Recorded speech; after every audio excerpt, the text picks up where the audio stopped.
So I think that's a good line, this my ordinary is their extraordinary, and how do I consider that and work with them? The reason that struck me is that in a previous role that I had was as an intensive care nurse, worked in ICU, and you would have patients, relatives come into this environment that is incredibly challenging to sort of visually see, particularly their relative connected to pipes and drains and drips.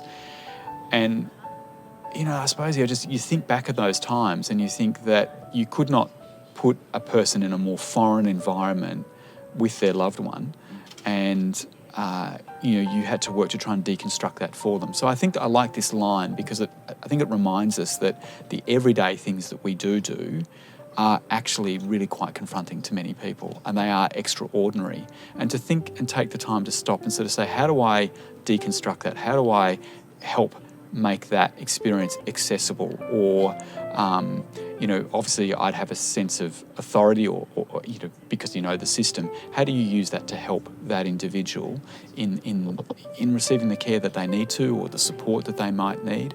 And in the example for me in intensive care, we just had time to be able to sit with them and talk them through what was going on. And that was one of the really big advantages of working in that environment, was that you had time that could be busy, but you had time because they would sit with you for most of the day and you had time to talk with them.